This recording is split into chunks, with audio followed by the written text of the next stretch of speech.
Well, let's get things over to First Alert Chief Meteorologist Dave Aguilera. Dave hanging out in our virtual reality set. Dave, what are we looking at tonight? Well, we got a nice night. We've got a few clouds that are passing by this evening, but really, really pretty as we take a look. This is a shot from the copter over the city from earlier. I want to show you some of the clouds that we have going on. I'm going to bring up the Front Range map here, and we're going to put the Denver Metro right in front of you here. Now, as we overlay the clouds, we've got kind of a shield of high cloudiness that is coming out of the mountains, moving across the eastern plains here. However, once we get to the morning, a lot of this cloud cover will dissipate, and we'll wind up with mostly sunny skies coming your way for tomorrow, and we're going to try to melt some more snow as well. Take a look at our temperatures tonight, though, man. If you go out, you're going to need that jacket. It is quite chilly out there right now. We've got 31 already at DIA. We got 37 up in Windsor. Downtown, we're still at 43 degrees, but kind of a difference in temperatures. Those areas that are still covered in snow, like the airport, where they had 20 inches of snow, if you remember last week,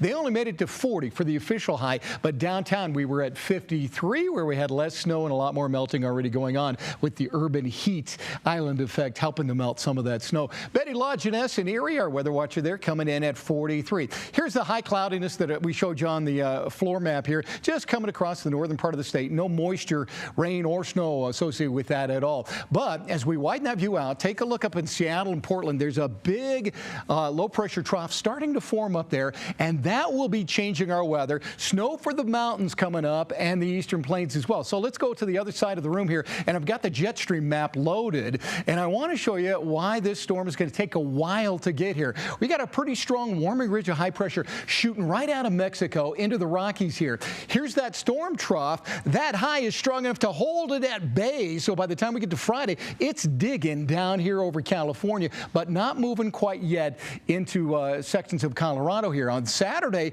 we're caught between what we call a pressure gradient. Low pressure to the west, high pressure to the east, and the jet stream rolling right through here. So I do believe it's going to be warm but windy on Saturday. That may affect the fire danger in many locations. So we'll have to keep a close eye on that. That one will eventually arrive here. So let's take you even further out. Here it is on Sunday. It's down south, rain and some mountain snow for New Mexico. By the time we get into Monday, little rain coming across eastern Colorado. We might get some sprinkles back in Denver, but it's on Tuesday. We get wraparound moisture from that system.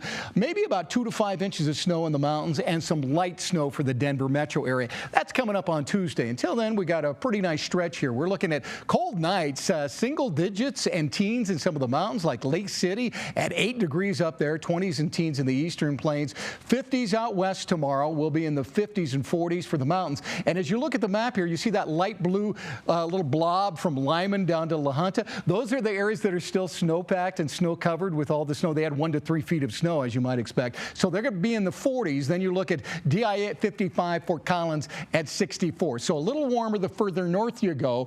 From Broomfield, Brighton, downtown Denver, all the way up into Wellington, we're looking at 60s. And then you get in places like Littleton, Centennial, Castle Rock, the southern areas where there was more snow. Those will be in the 50s tomorrow. So looking at Boulder County here, 50s and 40s for Ward and Netherland. And then you get into some of the neighborhoods that are a little closer to the Boulder area, like the Hillcrest neighborhood. You'll be about 58 tomorrow with mostly sunny skies going on in your neighborhood. So 50s tomorrow, upper 50s to near 60 for Friday and Saturday. Saturday might be a little windy. And then Sunday at 57 for the Bronco game. Not bad at all. We'll be about 50 on Monday. Into Tuesday, we'll have 37 degrees, and that's that cold air coming into play. This weekend, if you're planning on doing any skiing, Vail and Purgatory both open. Beaver Creek, Crested Butte, and Telluride are planning to open the week of Thanksgiving. So dry stretch all the way through the weekend, gang. Just a little bit of wind here and there on Saturday to contend with, but I think we'll make it through. That wind's going to feel like nothing after the last couple of days last week, Dave. Right on. You're right.